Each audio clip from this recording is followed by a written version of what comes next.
Yeah! Welcome అండి. So, ఈరోజు నుంచి మనకి అకౌంట్స్ అండ్ టాలీ రిలేటెడ్ క్లాసెస్‌ని స్టార్ట్ చేద్దాము. సో, ఫస్ట్ మనము టాలీ నేర్చుకోవాలంటే టాలీ కంటే ముందుగా కొంచెం అకౌంట్స్ ఫండమెంటల్స్ ఐడియా ఉండాలి. అకౌంట్స్ అంటే ఏంటి? ఓకే. జర్నల్ ఎంట్రీస్ ఎలా ప్రిపేర్ చేయాలి? డెబిట్ ఏమవుతది? క్రెడిట్ ఏమవుతది? ట్రేడింగ్ ప్రాఫిట్స్ ఎలా ప్రిపేర్ చేయాలనే పూర్తి అవగాహన ఉండాలి. అలా ఉంటేనే మనకు టాలీ అనేది చాలా ఈజీ అవుతది. ఒకవేళ మీరు కామర్స్ స్టూడెంట్స్ అయితే బెనిఫిట్ చాలా ఉంటది. ఒకవేళ నాన్ కామర్స్ స్టూడెంట్ అయితే ఏం చేయాలి? ఖచ్చితంగా అకౌంటింగ్ ఫండమెంటల్స్ అనేది తెలుసుకోవాలి. ఈ అకౌంటింగ్ ఫండమెంటల్స్ ఐడియా ఉన్నాయి అంటే మీకు టాలీ కూడా చాలా ఈజీగానే మీరు నేర్చుకోగలుగుతారు. సో, ఫస్ట్ చూడండి. ఫస్ట్ అకౌంట్స్ అంటే ఏంటి? అకౌంటింగ్‌లో ఏం చేస్తారు అంటే డైలీ జరిగే బిజినెస్ యాక్టివిటీస్ ఏవైతే ఉంటాయో బిజినెస్‌లో డైలీ జరిగే బిజినెస్ యాక్టివిటీస్ ఏవైతే ఉంటాయో వాటిని రికార్డ్ చేయాలి. రికార్డ్ చేసిన తర్వాత వాటికి సంబంధించిన ఫైనాన్షియల్ రిపోర్ట్స్ కూడా రెడీ చేయాలి. అకౌంట్స్ అంటే recording the day to day business transactions and preparation of all financial reports. Day to day జరిగే బిజినెస్ యాక్టివిటీస్‌ని రికార్డ్ చేసి మళ్ళీ ఫైనల్ రిపోర్ట్స్‌ని రెడీ చేయడమే అకౌంట్స్. మరి day to day business transactions ఏముంటాయి? వాటిని ఎలా రికార్డ్ చేయాలి? అంటే ఒక బిజినెస్‌లో డైలీ మనకి పర్చేజెస్ ఉంటాయి, సేల్స్ ఉంటాయి. ఓకే. నెక్స్ట్ ఎక్స్‌పెన్సెస్ ఉంటాయి, ఇన్‌కమ్స్ ఉంటాయి. ఇలా చాలా రకాల ట్రాన్సాక్షన్స్ ఉంటాయి. వీటిని మనం రికార్డ్ చేయాలి. రికార్డ్ చేసిన తర్వాత ఫైనల్ రిపోర్ట్స్ రెడీ చేయాల్సి ఉంటది. దీంట్లో ఒక్కసారి చూస్తే మనకి హ్మ్. రైట్. సో, ఇక్కడ మనకి డైలీ జరిగే బిజినెస్ యాక్టివిటీస్‌లో కొన్ని చూద్దాం ఇక్కడ. Mr on first first March 2025 Mr Ganesh commenced business with cash 90,000. Second March 2025 purchased a computer for office use for cash 10,000. Bought goods from Shankar sales, rent, printing expenses and cash deposit, cash sales, sold furniture, commission received. ఇలా జరిగే transactions ఏవైతే ఉన్నాయో, ఈ ప్రతి transactions ఇలా జరిగే ప్రతి ఒక్క ట్రాన్సాక్షన్స్‌ని మనం రికార్డ్ చేయాల్సి ఉంటది. ఫస్ట్ స్టెప్ అది అకౌంటింగ్‌లో. మరి ఇలా చాలా రకాల ట్రాన్సాక్షన్స్ జరుగుతా ఉంటాయి. వాటిని ఎలా రికార్డ్ చేయాలి? ప్రతి ట్రాన్సాక్షన్‌ని అంటే మనము ప్రతి ఒక్క ట్రాన్సాక్షన్‌ని డెబిట్ అండ్ క్రెడిట్ రూపంలో రికార్డ్ చేయాలి. ఇంకా చూడండి ఇప్పుడు మీరు బ్యాంక్‌లో మీకెప్పుడైనా మనీ డిడక్ట్ అయిపోతే డెబిట్ అని, ఒకవేళ మనీ మీ బ్యాంక్‌లో డిపాజిట్ అయితే క్రెడిట్ అని. ఓకే. అంటే చూడండి ఇక్కడ మీకు మెసేజ్ కూడా డెబిట్, క్రెడిట్ రూపంలో వస్తుంది. కానీ డబ్బులొచ్చాయి, డబ్బులు పోయినాయి అని కాకుండా మీకు మనీ వస్తేనేమో క్రెడిట్ అండి, మనీ పోతే డెబిట్ అండి. సో, అంటే ఫైనాన్షియల్ ట్రాన్సాక్షన్స్ ఏదైనా కానీ అకౌంటింగ్ టెర్మినాలజీ ప్రకారం డెబిట్, క్రెడిట్‌లోనే చెప్పాలి. ఇలా డెబిట్, క్రెడిట్‌లలో రికార్డ్ చేయడాన్ని మనం ఏమంటామంటే జర్నల్ ఎంట్రీ అంటాం. ఫస్ట్ స్టెప్ అది. ప్రతి ఒక్క ఫైనాన్షియల్ ట్రాన్సాక్షన్స్‌ని డైలీ రికార్డ్ చేయాలి. అది కూడా ఎలా రికార్డ్ చేయాలి అంటే డెబిట్ అండ్ క్రెడిట్ ఫార్మాట్‌లో రికార్డ్ చేయాలి. ఇలా ప్రతి ట్రాన్సాక్షన్స్‌ని డెబిట్ ఆర్ క్రెడిట్ ఫార్మాట్‌లో రికార్డ్ చేయడాన్ని మనం ఏమంటాము అంటే జర్నల్ ఎంట్రీ. తెలుగులో చిట్టాపద్దులు జర్నల్ ఎంట్రీ అంటాం. ఓకే. ఈ జర్నల్ ఎంట్రీ అనేది మెయిన్ అకౌంటింగ్‌లో ఫస్ట్ స్టెప్ ఇది. ఇక్కడ చూడండి మనకి ఏ డేట్ రోజు జరిగింది ట్రాన్సాక్షన్ పర్టిక్యులర్స్‌లో అండ్ పైన చూడండి cash account data to Ganga Ganga commercial business with cash డెబిట్‌లో 20,000 అండ్ క్రెడిట్‌లో 20,000. మేము మన పాస్‌బుక్‌లో చూస్తే కూడా మాక్సిమం ఇట్లే ఉంటది. డేట్ ఉంటది. ఆ డేట్ ట్రాన్సాక్షన్ ఏంటో క్లియర్ ఎక్స్‌ప్లనేషన్ ఉంటది. అండ్ అమౌంట్ డిడక్ట్ అయితే ఒక కాలమ్‌లో అండ్ మనకి అమౌంట్ వస్తే ఒక కాలమ్‌లో కనబడతది. సేమ్ యాజ్ ఇట్ ఈజ్ కొంచెం అలానే ఉంటది. సో, ఇక్కడ చూడండి ఏ డేట్ రోజు ట్రాన్సాక్షన్ జరిగింది. ఆ ట్రాన్సాక్షన్ యొక్క ఏది డెబిట్ చేయాలో, ఏది క్రెడిట్ చేయాలో రాశారు. అమౌంట్ కూడా రాశారు. సో, ఇదే జర్నల్ ఎంట్రీ ఫార్మాట్. ఇదే మనం చేయాలి. ఓకే. సో, మరి ఇందులో మనం ఇందాక అనుకున్నట్టు ఒక 16 ట్రాన్సాక్షన్స్ ఉన్నాయి. ఒకవేళ పెద్ద పెద్ద కంపెనీ అయితే ఒక థౌసండ్స్‌లో ఉండొచ్చు పర్ డేలో. ఇలా ఇన్ని ట్రాన్సాక్షన్స్‌లో మనము వేటిని డెబిట్ చేయాలి, వేటిని క్రెడిట్ చేయాలో మనకు తెలియాలి. సో, ఇలా వేటిని డెబిట్ చేయాలి, వేటిని క్రెడిట్ చేయాలో తెలియాలి అంటే మనకు తెలియాల్సింది ఏంటి అంటే accounting principles. Okay. Golden rules of accounts అని, అకౌంటింగ్ ప్రిన్సిపల్స్ అని, అకౌంటింగ్ రూల్స్ అని అంటాం. ఇందులో మనకి first one personal account, second one real account, third one nominal account. ఈ 3 రూల్స్ ఫాలో అవుతే మనం వేటిని డెబిట్ చేయాలి, వేటిని క్రెడిట్ చేయాలో మనకు తెలుస్తది. ఇక్కడ మనం ఏమంటున్నాం, డైలీ జరిగే బిజినెస్ యాక్టివిటీస్ ఏవైతే ఉన్నాయో ఈ బిజినెస్ యాక్టివిటీస్ అన్నింటినీ మనం ఇలా డెబిట్ క్రెడిట్ రూపంలో రాయాలి. ఇలా రాయడాన్ని జర్నల్ ఎంట్రీ అంటాం. ఇది జర్నల్ ఎంట్రీ ఫార్మాట్. మరి వేటిని డెబిట్ చేయాలి, వేటిని క్రెడిట్ చేయాలో తెలియాలి అంటే మనకి ఈ అకౌంటింగ్ ప్రిన్సిపల్స్ తెలియాలి. అందులో first one personal, real and third one nominal. Personal account ఏం చెప్తుందంటే మీరు రికార్డ్ చేసే ట్రాన్సాక్షన్స్ ఏవైతే ఉన్నాయో, మీరు డైలీ అనుకుంటున్న ట్రాన్సాక్షన్స్లో, ఆ థౌజండ్స్ ఆఫ్ ట్రాన్సాక్షన్స్లో పర్సనల్ అకౌంట్ అనేది పర్సన్స్ కానీ, ఓకే, కంపెనీస్, ఆర్గనైజేషన్స్, ఇండివిజువల్గా ట్రీట్ చేసేది ఏదైనా సరే కానీ మీకు పర్సనల్ అకౌంట్ అండర్లో వస్తుంది. Persons, companies, organizations, institutes, okay. So ఇలా ఏదైనా కానీ మనకు పర్సనల్ అకౌంట్ కింద వస్తుంది. సో మరి పర్సనల్ అకౌంట్ రూల్ ఏంటి అంటే debit benefit receiver and credit benefit giver. Debit the receiver and credit the giver. For example ఇప్పుడు రాజు పేడ్ క్యాష్ టు రవి అన్నారు అంటే ఏంటి, రాజు రవికి పే చేస్తున్నప్పుడు రాజు అనే క్యాండిడేట్ అక్కడ ఇస్తున్నాడు, రవి రిసీవ్ చేసుకున్నాడు. కాబట్టి పర్సన్స్ ఉన్నారు కదా, రాజు పెయిడ్ క్యాష్ టు రవి అనే ఈ ట్రాన్సాక్షన్లో పర్సన్స్ ఇన్వాల్వ్ అయ్యారు కాబట్టి మనము ఆ ట్రాన్సాక్షన్ని పర్సనల్ అకౌంట్ అండర్లో తీసుకోవాలి. అందులో ఎవరైతే రిసీవర్ ఉంటారో అతన్ని డెబిట్ చేయాలి, గీవర్ ఎవరైతే ఉంటారో అతన్ని క్రెడిట్ చేయాలి. ఇది personal account rule. Next real account. Real account ఏం చెప్తుందంటే మీరు రికార్డ్ చేసే ట్రాన్సాక్షన్స్లో ఇప్పుడు పర్సన్స్ అయిపోయింది కదా, ఇప్పుడు రియల్ అకౌంట్ ఏంటి అంటే cash, okay, asset, liabilities, okay. Cash, asset, liability రిలేటెడ్గా ఏ ట్రాన్సాక్షన్స్ ఉన్నా అది మనకి రియల్ అకౌంట్ అండర్లో వస్తుంది. రియల్ అకౌంట్ దేనికి సంబంధించిందంటే క్యాష్ కానీ, అసెట్ కానీ, లయబిలిటీస్ కానీ. సో ఇవి ఏమన్నా ఉంటే మనకి రియల్ అకౌంట్ అండర్లో వస్తుంది. మరి రియల్ అకౌంట్ ఏం చెప్తుంది అంటే debit what comes in and credit what goes out. మీరు ఇందాక క్యాష్, అసెట్, లయబిలిటీ అన్నాం కదా, ఒకవేళ మన కంపెనీలోకి క్యాష్ వస్తే మనము డెబిట్ చేయాలి, మనం అసెట్ తెచ్చుకున్నా డెబిట్ చేయాలి, మన దగ్గర నుంచి అసెట్ వెళ్ళిపోతే క్రెడిట్ చేయాలి, క్యాష్ పైన క్రెడిట్ చేయాలి. ఇలా రియల్ అకౌంట్ రూల్ ప్రకారం అసెట్లో చాలా రకాలు ఉంటాయి. కరెంట్ ఉంటుంది, మళ్ళీ ఫిక్స్డ్ ఉంటుంది, ఓకే. ఇలా అది తర్వాత చూద్దాం. ప్రజెంట్ అది గుర్తుపెట్టుకోండి. రియల్ అకౌంట్ దేనికి సంబంధించింది అంటే asset, cash, liability. What comes in debit, what goes out credit. ఇది real account rule. Next nominal account. Nominal account ఏం చెప్తుందంటే ఇంకా పర్సన్స్ అయిపోయారు, కంపెనీస్, ఆర్గనైజేషన్స్, ఇండివిజువల్గా ట్రీట్ చేసే వాళ్ళని ఏం చేయాలో రాసాం. Real account cash, asset, liability related రాసాం. Next nominal account. Nominal account ఏంటి అంటే expenses, loss, incomes and gains.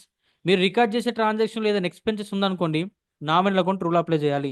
మీరు రికార్డ్ చేసే ట్రాన్సాక్షన్లో ఇన్కమ్ ఉందనుకోండి, నామినల్ అకౌంట్ రూల్ అప్లై చేయాలి. మరి నామినల్ అకౌంట్ ఏం చెప్తుందంటే debit all expenses loss, credit all incomes and gains. మనకు ఎక్స్పెన్సెస్ అది ఏదైతే అవుతుందో ఆ ఎక్స్పెన్సెస్ని డెబిట్లో రాయాలి, ఇన్కమ్ని క్రెడిట్లో రాయాలి. ఇది nominal account rule. Personal account ఏమో person and companies, organization related అవుతాయి, ఇండివిజువల్ రిలేటెడ్ అవుతాయి. రియల్ అకౌంట్ అనేది cash, asset, liability related. And nominal account expenses, loss, incomes, gains related. ఇది అకౌంటింగ్ రూల్స్. ఈ రూల్స్ని బేస్ చేసుకుని మనం ఇక్కడ జర్నల్ ఎంట్రీ రాస్తాం, ఓకే. ఇక్కడ క్యాష్ అనేది మనకి ఇక్కడ పైన చూస్తే చూడండి, క్యాష్ అకౌంట్ డెటార్. ఈ పైన ఉన్న ప్లేసే డెబిట్ ఏరియా, కింద ఉన్న ప్లేస్ క్రెడిట్ ఏరియా. ఇక్కడ క్యాష్ అకౌంట్ డెటార్ క్రెడిట్లో గంగా ఉంది, పైననేమో డెబిట్లో క్యాష్ ఉంది, క్రెడిట్లో గంగా ఉంది. ఏమై ఉండొచ్చు అంటే క్యాష్ అనేది ఇక్కడ డెబిట్లో రాశారు.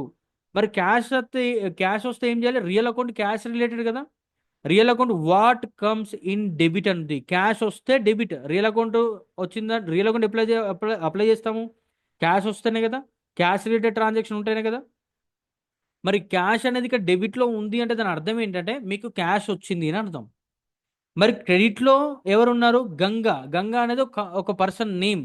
మరి పర్సన్ అనేది క్రెడిట్లో ఉన్నారు, ఏమై ఉండొచ్చు అంటే ఇక్కడ చూస్తే credit benefit giver. Personal account rule ప్రకారం పర్సన్స్ అప్లై అయిన పర్సన్స్ ఉంటే పర్సనల్ అకౌంట్ రూల్ అప్లై చేయాలి. క్రెడిట్లో ఉన్నారంటే వాళ్ళు గీవర్ అయి ఉంటారు. అంటే మనం ఏం చేస్తాం ఇక్కడ క్యాష్ అనేది గంగా దగ్గర నుంచి మనం రిసీవ్ చేసుకున్నామని మీనింగ్ వస్తుంది. అంటే ఇలా మనము అకౌంటింగ్ ప్రిన్సిపల్స్ యూజ్ చేస్తూ ఈ ఫార్మాట్లో మనం రికార్డ్ చేయాల్సి ఉంటుంది. ఇది ఫస్ట్ ఫండమెంటల్స్, బేసిక్. ఇలా రాసిన తర్వాత నెక్స్ట్ మనం ప్రిపేర్ చేయాల్సినవి ఏంటి అంటే trading, profit and loss, balance షీట్ని రెడీ చేయాలి. Trading account, profit and loss, balance sheet. ఇవే మనకు అకౌంటింగ్లో మనం తెలుసుకోవాల్సింది. ఓకే. సో ఇప్పుడు మనం ఏం చేస్తున్నామంటే ఇక్కడున్న ఈ ట్రాన్సాక్షన్స్ని బేస్ చేసుకొని వీటికి సంబంధించిన జర్నల్ ఎంట్రీస్ మనం ప్రిపేర్ చేద్దాం. సో ఈ జర్నల్ ఎంట్రీస్ ఫార్మాట్ మనం ఇక్కడ నేను ప్రిపేర్ చేశాను. Date, particulars, okay, left number and debit and credit amount. ఇక్కడ చూస్తే first transaction Mr Ganesh commenced business with cash 90,000 అన్నారు. ఇక్కడ మనకు చూస్తే 1 second, right, Mr Ganesh, Ganesh అనేది person, okay, commenced business with cash అన్నాడు. క్యాష్ అనేది అండర్లైన్ చేద్దాం. ఇక్కడ ఈ ట్రాన్సాక్షన్లో పర్సన్ ఉన్నాడు, క్యాష్ ఉంది. సో మరి పర్సన్ ఉన్నాడు, క్యాష్ ఉంది కాబట్టి మనం ఏ రూల్ అప్లై చేయాలి? పర్సన్ ఉన్నాడు కాబట్టి పర్సనల్ అకౌంట్ రూల్ అప్లై చేయాలి. ఓకే, క్యాష్ ఉంది కాబట్టి రియల్ అకౌంట్ రూల్ అప్లై చేయాలి. Personal account debit the receiver, credit the giver. Real account what comes in debit, what goes out credit.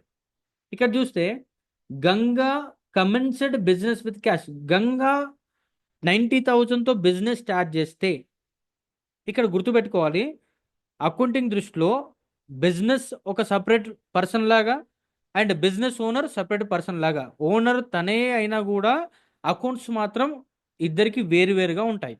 అంటే accounting దృష్టిలో business అనేది కూడా ఒక వ్యక్తి లాగానే ట్రీట్ చేయాలి. ఇప్పుడు ఆ గణేష్ అనే పర్సన్ 90,000 తోటి బిజినెస్ స్టార్ట్ చేస్తున్నాడు అంటే బిజినెస్కి గణేష్ అనే అతను గీవర్ అవుతాడా, రిసీవర్ అవుతాడా చూడాలి.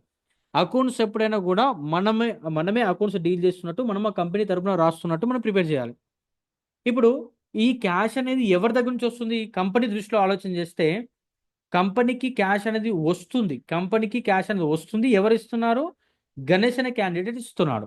అంటే ఇతనికి first personal account rule apply చేద్దాం.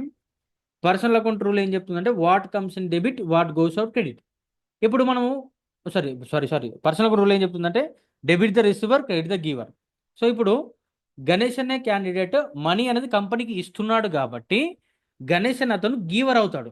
కాబట్టి పర్సనల్ అకౌంట్ రూల్ ప్రకారం గీవర్ను మనం ఏం చేయాలి అంటే క్రెడిట్ చేయాలి. నెక్స్ట్ క్యాష్ అనేది అసెట్ రిలేటెడ్ కాబట్టి అసెట్ ఎంత వచ్చిందంటే రియల్ అకౌంట్ రూల్ అప్లై చేయాలి. రియల్ అకౌంట్ ఏం చెప్తుంది? What comes in debit, what goes out credit. మనము ఈ పర్సన్ ఏమో గణేష్ ఏమో గీవర్ అయ్యాడు, క్యాష్ అనేది కంపెనీలకు వస్తుంది కాబట్టి వాట్ కమ్స్ ఇన్ క్రెడిట్. అంటే మనము జనరేటర్ రాసేటప్పుడు ఏమని రాయాలి? క్యాష్ని డెబిట్లో రాయాలి, గణేష్ని క్రెడిట్లో రాయాలి. సో చూస్తే ఇదే రాద్దాం. So first March, okay. So మనకు ఫస్ట్ టాప్ పైన ప్లేస్లో డెబిట్ ఆప్షన్ రాయాలి.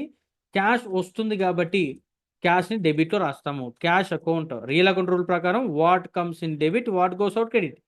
క్యాష్ వచ్చింది, డెబిట్. మరి ఇక్కడ క్రెడిట్ ఎవరు రాయాలి? గణేష్ని. ఎందుకు రాసాము అంటే గణేష్ అనే అతను కంపెనీకి డబ్బు అంటే ఇన్వెస్ట్మెంట్ చేస్తున్నారు కాబట్టి కంపెనీకి మనీ వస్తున్నాయని అర్థం. సో గణేష్ గీవర్ కాబట్టి గీవర్ని క్రెడిట్లో రాసాం. సో కాబట్టి ఇక్కడ మనము డెబిట్ అమౌంట్ దగ్గర ఎంత అమౌంట్ ఇన్వెస్ట్మెంట్ చేస్తున్నాం? 90,000 కాబట్టి 90,000. నెక్స్ట్ దాని తర్వాత మళ్ళీ 90,000. సో ఇది ఇలా రాయడానికి కారణం ఏంటి? రియల్ అకౌంట్ రూల్ ప్రకారం వాట్ కమ్స్ ఇన్ డెబిట్, కంపెనీలో క్యాష్ వచ్చింది కాబట్టి క్యాష్ని డెబిట్ రాశాను. అండ్ ఎవరు ఇచ్చారు అంటే గణేష్ అనే అతను మనీ ఇచ్చాడు కంపెనీకి కాబట్టి గివన్ కాబట్టి అతన్ని క్రెడిట్లో రాయాల్సి వచ్చింది. రైట్. నెక్స్ట్ దాని తర్వాత మళ్ళీ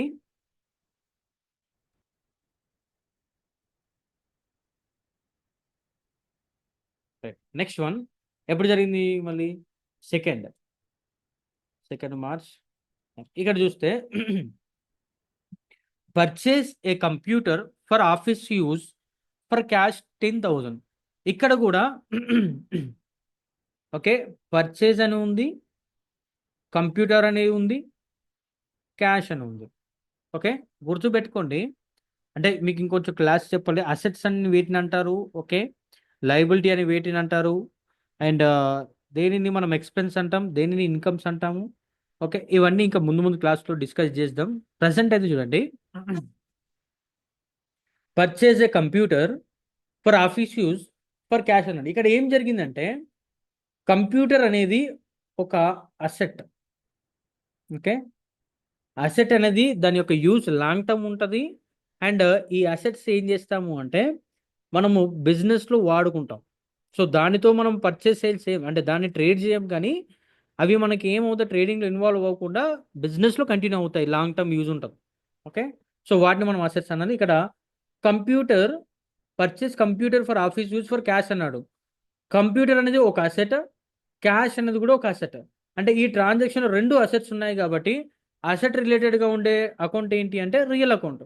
రియల్ అకౌంట్ ఏమంటుంది, what comes in debit what goes out credit. కాబట్టి మనము కంప్యూటర్ని పర్చేజ్ చేస్తే కంప్యూటర్ వస్తుంది, క్యాష్ పోతుంది. కాబట్టి వచ్చేదాన్ని డెబిట్ చేయాలి, పోయేదాన్ని క్రెడిట్ చేయాలి. సో ఇక్కడికి వచ్చేసి మనం ఏం చేస్తాము అంటే కంప్యూటర్ వస్తుంది కాబట్టి computer account debtor, computer account debtor to మన దగ్గర నుంచి ఏం వెళ్ళిపోతుంది, క్యాష్ పోతుంది కాబట్టి టు క్యాష్ అకౌంట్. ఎంత అమౌంట్ వచ్చేసి అమౌంట్ చూస్తే 10,000. Next 10,000 right. నెక్స్ట్ దాని తర్వాత మళ్ళీ బాట్ గూడ్స్ ఫ్రమ్ శంకర్ 80,000. మనము శంకర్ దగ్గర నుంచి 80,000 వర్త్ అనేది గూడ్స్ని కొన్నాం. ఓకే, కాబట్టి మనం ఇక్కడ ఏమని రాయాలి అంటే గుర్తుపెట్టుకుని, ఫస్ట్ మనము శంకర్ దగ్గర నుంచి పర్చేజ్ చేసాము. శంకర్ అనేది ఒక వ్యక్తి నేమ్, ఒక పర్సన్ నేమ్. కాబట్టి మనం ఏం చేయాలి, పర్సన్ నేమ్ ఉన్నప్పుడు ఖచ్చితంగా మనము పర్సనల్ అకౌంట్ రూల్ అప్లై చేయాలి. పర్సనల్ అకౌంట్ రూల్ ఏం చెప్తుంది, debit the benefit receiver and credit benefit giver. ఇక్కడ చూస్తే మనము గూడ్స్ని శంకర్ దగ్గర నుంచి, మనము అంటే ఇన్ ద సెన్స్ కంపెనీ వాళ్ళు మనమే ఏం చేస్తున్నామంటే శంకర్ దగ్గర నుంచి గూడ్స్ని పర్చేజ్ చేస్తే శంకర్ అనే క్యాండిడేట్ అతను పర్సన్ కాబట్టి అయితే గీవర్ అన్న కావాలి, రిసీవర్ అన్న కావాలి. సో కాబట్టి శంకర్ దగ్గర నుంచి గూడ్స్ పర్చేజ్ చేస్తున్నాం కాబట్టి శంకర్ గీవర్ అవుతాడు. కాబట్టి శంకర్ గీవర్ కాబట్టి గీవర్ని మనం ఏం చేయాలి, పర్సనల్ అకౌంట్ రూల్ ప్రకారం గీవర్ని క్రెడిట్లో రాయాలి, కాబట్టి శంకర్ క్రెడిట్. సో శంకర్ దగ్గర నుంచి మనం కొంటున్నాము. కొనడం అనేది, పర్చేజ్ చేయడం అనేది ఎక్స్పెన్సెస్ కదా, కొనడం అనేది ఖర్చే కదా.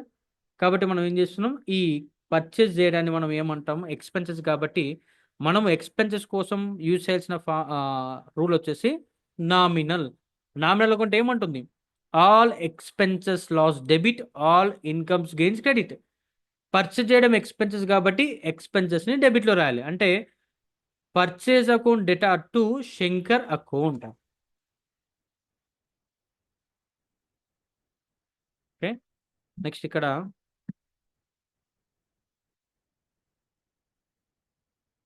Account purchase account data to Shankar account.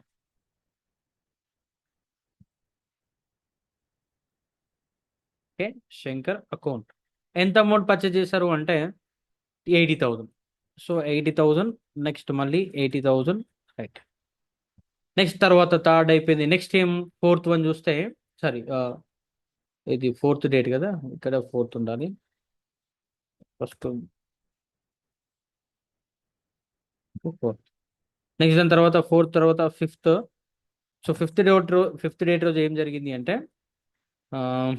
Sold goods to Naresh for cash. So మనము గూడ్స్ అనేది నరేష్కి సేల్ చేసాం కాబట్టి ఇక్కడ సేల్ చేయడం కంపెనీకి మేజర్ ఇన్కమే సేల్స్ వల్ల ఉంటుంది కంపెనీ. సో కాబట్టి సేల్ చేయడం కంపెనీకి income first thing. Okay, sale చేయడం కంపెనీకి మెయిన్గా ఇన్కమ్ కాబట్టి ఇన్కమ్కి సంబంధించిన రూల్ ఏముందో చూడాలి. ఓకే, నెక్స్ట్ దాని తర్వాత నరేష్ ఉంది, నెక్స్ట్ క్యాష్. ఇక్కడ 3 ఉన్నాయి చూడండి. సేల్స్ ఏమో ఇన్కమ్, నరేష్ ఏమో ఇతను ఒక పర్సన్. ఓకే, నెక్స్ట్ క్యాష్ వచ్చింది కాబట్టి క్యాష్ అనేది అసెట్. ఈ 3 ఉంటే మరి ఏం చేయాలి అంటే గుర్తుపెట్టుకోండి, sold goods to Naresh for cash. మనం ఎప్పుడైనా గూడ్స్ని సేల్ చేసినప్పుడు 2 రకాలు ఉంటుంది. ఒకటి క్రెడిట్ సేల్ ఉంటుంది, క్యాష్ సేల్ ఉంటుంది. క్రెడిట్ సేల్ అంటే ఏంటి అంటే మనీ పే చేయకుండా గూడ్స్ని సేల్ చేయడం, అంటే మనీ రిసీవ్ చేసుకోకుండా గూడ్స్ని సేల్ చేయడం. క్యాష్ సేల్స్ అంటే మనీ కలెక్ట్ చేసుకొని సేల్ చేయడం. ఇక్కడ మనం ఇలా 3 ఉన్నప్పుడు ఏం చేయాలంటే ఎప్పుడైతే మీకు క్యాష్ సేల్ అని వస్తుందో అప్పుడు పర్సన్ నేమ్ని తీసుకోవడానికి అవసరం లేదు. ఎందుకంటే మనం మనీ పే చేసిన తర్వాత క్యాండిడేట్ ఎవరనేది మనకు అనవసరం. అంటే ఒక డేలో ఒక థౌజండ్స్ ఆఫ్ ట్రాన్సాక్షన్ జరిగితే 1000 సేల్ జరిగితే ఎవరు ఏంటనేది ప్రతి ఒక్క డీటెయిల్స్ మనకు అవసరం లేదు కదా. కానీ ఎవరైతే మనీ పే చేయరో వాళ్ళ డీటెయిల్స్ మాత్రం తీసుకుంటాం. ఎందుకు, ఇన్ కేస్ ఫ్యూచర్లో కలెక్ట్ చేసుకోవాలి. సో అలాంటి సందర్భాల్లో ఓకే, సో గుర్తుపెట్టుకోవాలి, ఎప్పుడైతే క్యాష్ ట్రాన్సాక్షన్ జరుగుతుందో, క్యాష్ ట్రాన్సాక్షన్ జరిగినప్పుడు పర్సన్ని తీసుకోకూడదు. ఇక్కడ మనము క్యాష్ని కన్సిడర్ చేయాలి. ఏం జరిగింది, సేల్ చేయడం ఇన్కమ్ కాబట్టి నామినల్ అకౌంట్ రూల్ ప్రకారం ఆల్ ఇన్కమ్స్ క్రెడిట్ చేయాలి. నెక్స్ట్ ఈ క్రెడిట్ సారీ ఇన్కమ్స్ క్రెడిట్ చేయాలి. నెక్స్ట్ క్యాష్ అనేది సేల్ చేయడం వల్ల క్యాష్ పోతుంది కాబట్టి మనం ఏం చేస్తామంటే రియల్ అకౌంట్ రూల్ ప్రకారం పోయేదాన్ని క్రెడిట్లో రాయాలి. సో సరే సరే ఈ సేల్ చేసి వస్తుంది కదా, రైట్, మనం డెబిట్లో రాయాలి. ఓకే, సో బ్యాక్ వచ్చేసి మళ్ళీ ఇక్కడ సో క్యాష్ వచ్చింది, క్యాష్ అకౌంట్,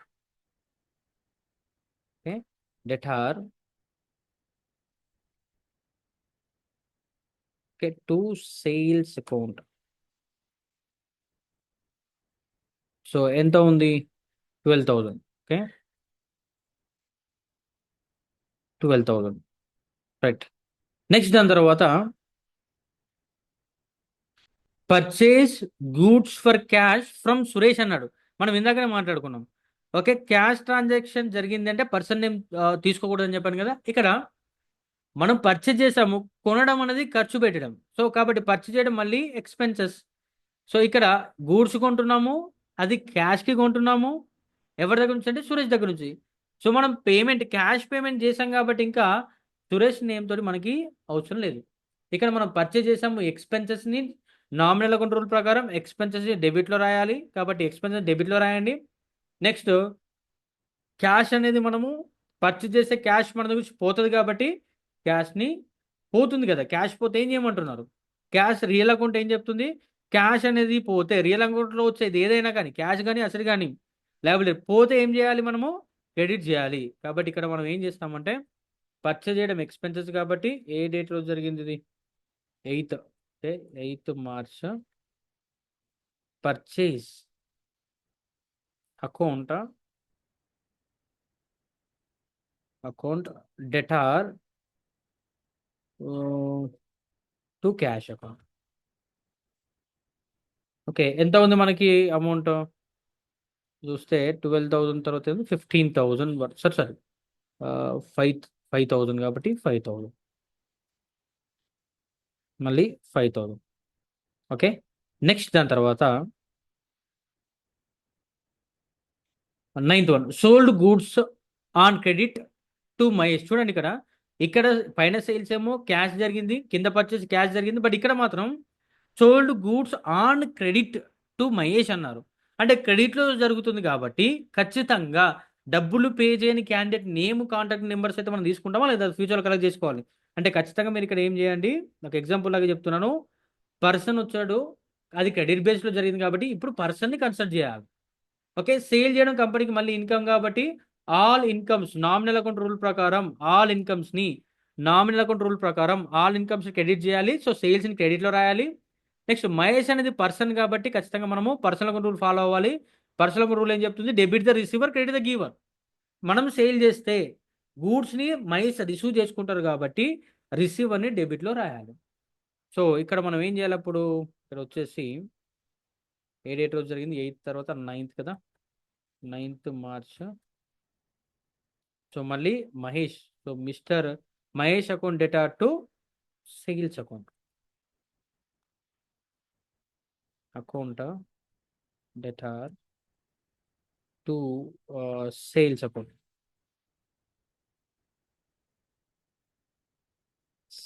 అకౌంట్ సో ఎంత ఉంది మనకి అమౌంట్ చూస్తే 15,000 కాబట్టి 15,000.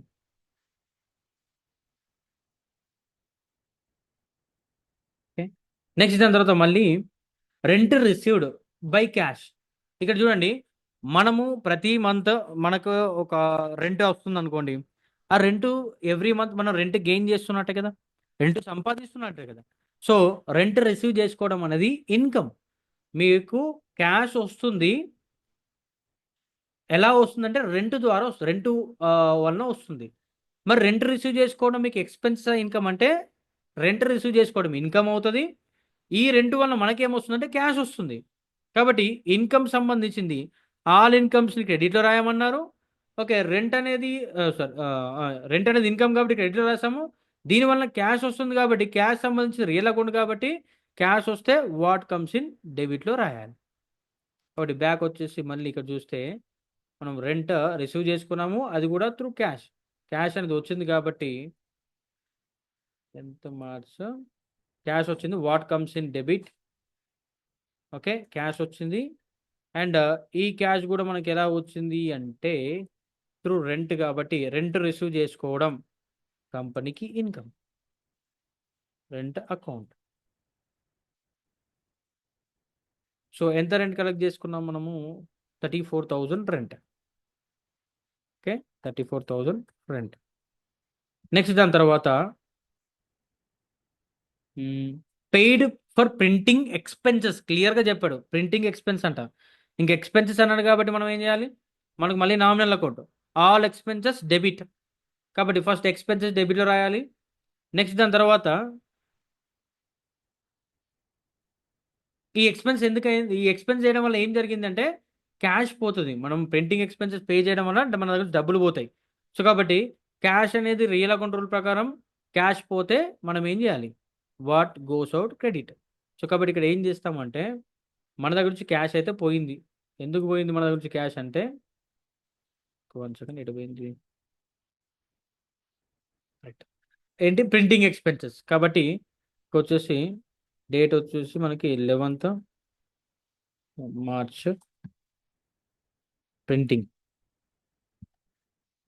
Okay. Account debtor to cash పోయింది. సో కాబట్టి క్యాష్ అకౌంట్ ఎంత అమౌంట్ అది రెంట్ పే చేసింది ఎంత? సారీ, ప్రింటింగ్ ఎక్స్పెన్స్ ఎంత పే చేసాం మనము? 900. సో 900. నెక్స్ట్ దాని తర్వాత మళ్ళీ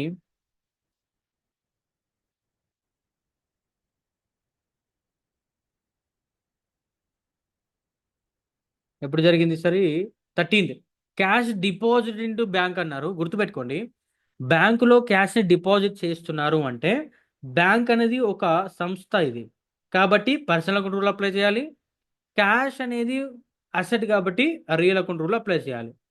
సో మనము క్యాష్ డిపాజిట్ చేయడం వల్ల క్యాష్ మన కంపెనీ నుంచి వెళ్ళిపోయి బ్యాంకులో డిపాజిట్ అవుతుంది కాబట్టి what goes out credit real account. అప్పుడు క్యాష్కి సంబంధించింది రియల్ అకౌంట్. రియల్ అకౌంట్ ఏం చెప్తుంది? What goes out credit, what comes in debit.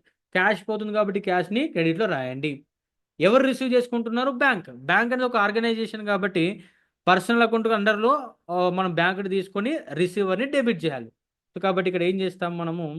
12th అనుకుందాం. 12th మార్చ్ రోజు క్యాష్ పోయింది. ఎవరు రిసీవ్ చేసుకున్నారు? SBI bank. SBI bank account debtor. Okay. SBI bank account debtor to మన దగ్గర ఏం వెళ్ళిపోయింది? Cash account. క్యాష్ పోయింది. ఎంత పోయింది? 25,000.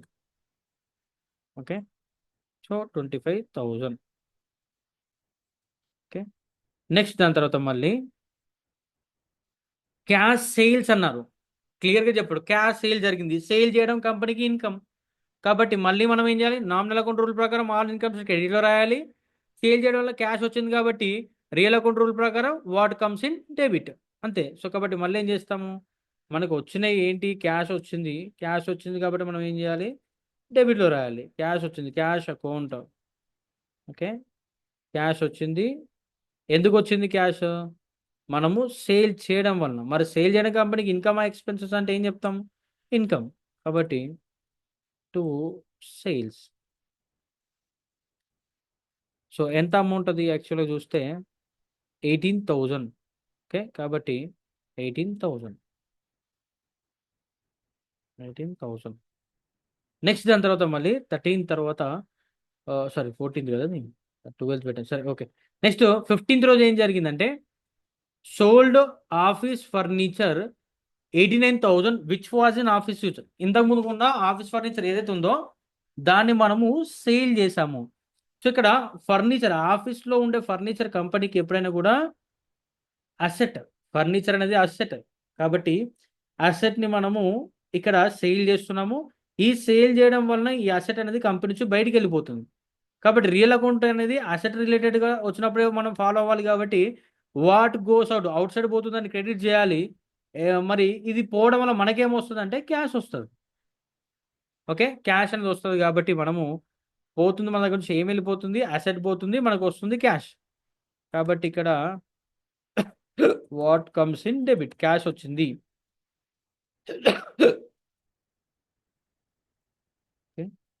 సో క్యాష్ వచ్చింది.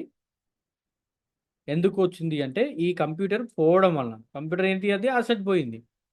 ఓకే, మీరు నరేషన్ రాయొచ్చు, మీరు ఎక్స్ప్లెనేషన్ క్లియర్గా నోట్ చేయొచ్చు, నో ఇష్యూస్. 89,000. Okay, enter. ఇక్కడ కూడా 89,000. నెక్స్ట్ దాని తర్వాత కమిషన్ రిసీవ్డ్. కమిషన్ రిసీవ్ చేసుకోవడం కంపెనీకి ఎక్స్పెన్సెస్ ఇన్కమ్ అంటే ఇన్కమ్ అవుతుంది. డబ్బులు ఏం లేవు, కమిషన్ ద్వారా మనీ వస్తున్నాయి. అంటే మనీ వస్తున్నాయంటే మనం ఇన్కమ్ జనరేట్ చేస్తున్నట్టే కదా. కాబట్టి క్యాష్ అనేది వస్తుంది. ఈ క్యాష్ కూడా ఎందుకు వస్తుంది, కమిషన్ ద్వారా. సో క్యాష్ కంపెనీకి రావడం మళ్ళీ real account. What comes in debit, ఎందుకు వస్తుంది, కమిషన్. మరి కమిషన్ సంపాదించిన కంపెనీకి ఇన్కమ్. కాబట్టి నామినల్ అకౌంట్ రూల్ ప్రకారం ఆల్ ఇన్కమ్స్ని క్రెడిట్లో రాయాలి. అండ్ రియల్ అకౌంట్ రూల్ ప్రకారం క్యాష్ వస్తే డెబిట్లో రాయాలి. What comes in debit. కాబట్టి ఇక్కడ మనం ఏం చేస్తున్నాం అంటే 15th రోజు క్యాష్ వచ్చింది. మళ్ళీ ఎందుకు వచ్చింది క్యాష్, ఎందుకు వచ్చిందంటే కమిషన్ రిసీవ్ చేసుకోవడం వలన. So commission. ఓకే, మరి కమిషన్ రిసీవ్ చేసుకోవడం ఇన్కమ్ కాబట్టి క్రెడిట్లో రాస్తాం. ఎంత కమిషన్, 1200. ఇక్కడ కూడా 1200. ఇలా మనము ప్రతి ఒక్క ట్రాన్సాక్షన్కి, ఓకే, ఇలా మనము జర్నల్ ఎంట్రీస్ రాయాలి. ఇదే ఫస్ట్ స్టెప్. మేమనుకున్నాం day to day business activities ఏవైతే ఉన్నాయో వాటిని మనం ఏం చేయాలి, రికార్డ్ చేయాలి. ఎలా రికార్డ్ చేయాలి, ఈ జర్నల్ ఎంట్రీస్ రూపంలోనే రికార్డ్ చేసాం. డెబిట్ క్రెడిట్ ఉంటే దాన్ని జర్నల్ ఎంట్రీ అంటాం. ఇప్పుడు మనం డెబిట్ క్రెడిట్ రూపంలోనే రికార్డ్ చేసాం. మరి ఆ డెబిట్ క్రెడిట్ రికార్డ్ చేయడానికి మనకి ఏం అవసరం, అయినా ఈ personal account, real account, nominal account. ఇలా మనము ఫస్ట్ జర్నల్ ఎంట్రీస్ ప్రిపేర్ చేయాలి. ఓకే, సో ఇది ఈరోజు క్లాస్. అండ్ నెక్స్ట్ టాపిక్లో మనము ఇంకొన్ని డిఫరెంట్ టైప్స్ జర్నల్ ఎంట్రీస్ని ఎలా ప్రిపేర్ చేయాలో చూద్దాం. Right, thank you.